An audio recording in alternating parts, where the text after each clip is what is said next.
Hello everyone and welcome back to Cookbook Chronicles.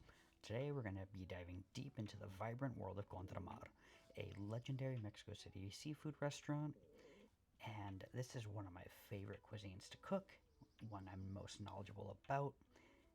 Then the dish that we are going to prepare today is the incredible Arroz Verde con Camarones.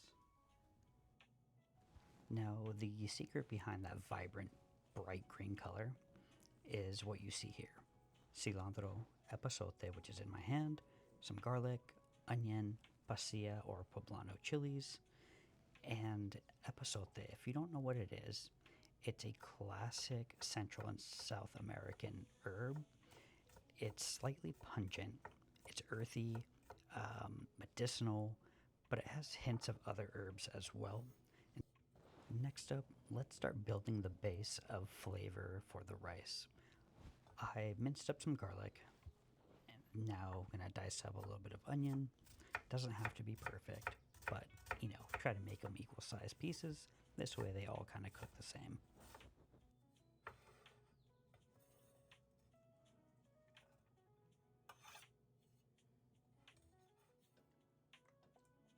In a saute pan, you're gonna add about a teaspoon of canola oil, and you want it to come up so it's nice and hot. Then add your onions and garlic, add some salt, and saute until slightly translucent.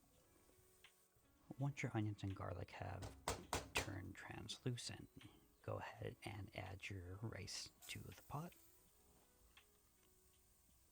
And you're going to saute all three of these ingredients together until your rice has kind of turned translucent, like so. Side note, I am horrible at cooking rice in a pot, so I'm going to make this a little bit easier on myself and cook it in a rice cooker because it comes out perfect every single time, and I don't have to worry about mushy, bad rice or undercooked rice because I'm just horrible at cooking it on a stovetop. So, if you need to, cook it on a stovetop, but if you're like me, feel free to use a rice cooker. You could cook this rice in water, that's perfectly fine, but I use chicken stock because I wanted it to have a little bit more punch within the flavor and a sprig of epazote as well. Follow your rice cooker instructions and you'll be set and have perfect rice. Next, we're going to make that beautiful, vibrant, bright green puree to add to the rice once the rice is done cooking. Depending on your heat tolerance, you could leave these seeds in. I chose not to because I wanted to not necessarily have the spicy rice. I want to, have that flavor of the chilies. But then again, these chilies really aren't that spicy anyway, so don't necessarily have to really worry about it too much.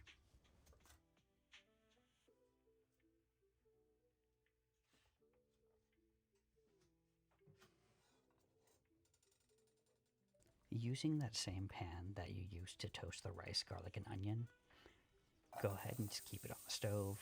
Wash it if you'd like. It was already hot, so I just used it immediately. I added my pasilla chilies, onions, and garlic back to that pan while it was still hot and sauteed them until they were nice and soft. I had a little bit of chicken stock left over, so I just deglazed the pan a little bit with it and then reduced that chicken stock. This way, you'd be a little bit more concentrated flavor in there. Feel free to add about a tablespoon of butter and cook it down. Once it's all soft and cooked all the way through, add it to your blender, and after that, you'll be including your epazote and your cilantro. In order for it to not get stuck in the blades, you could chop it up into like 3 sections or just tear it in half like so.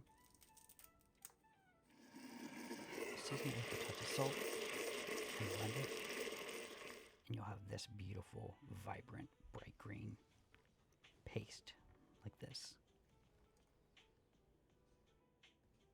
Next, let's talk about the shrimp. These are U12 shrimp. They're fairly large and just have such a nice plump meatiness to them. As you've seen before in multiple videos of mine, this is how you clean shrimp. These ones have heads on, so I just used my bird's beak knife and started at the back of their head and just went down their backs so you could remove their GI tract.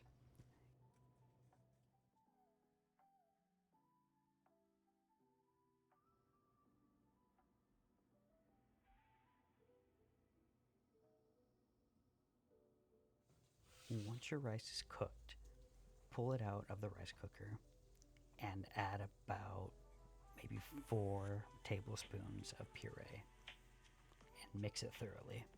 If you want more flavor or if you want a brighter color green, then add another scoop, and eventually you'll end up with beautiful green rice like this. Now it's time to cook your shrimp. In a saute pan with a little bit of oil.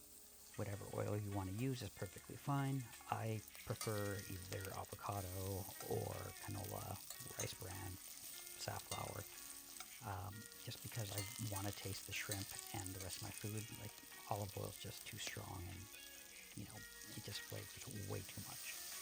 And add some chunks of butter. Once the butter melts and your shrimp are almost done, if you squeeze some lime in there, it's going to thicken it up, and you'll have a buttery, limey sauce. Once your shrimp are done cooking, go ahead, start plating and enjoy this meal. Start with the base of your green rice. I made some rajas, which are strips of pasilla chilies and onions, and added that to the plate as well because why not? I had extra, so I'm going to use it up. Plate your shrimp, and there you have it.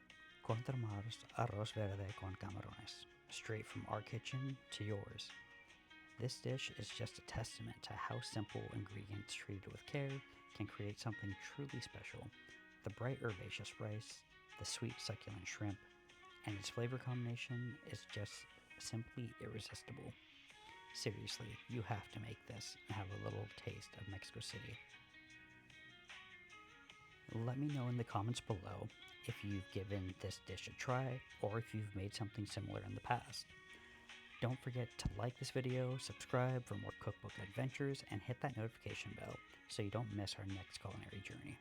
Thanks for cooking along with me today, and I'll see you in the next episode of Cookbook Chronicles, where we'll have even more dishes from Contramar.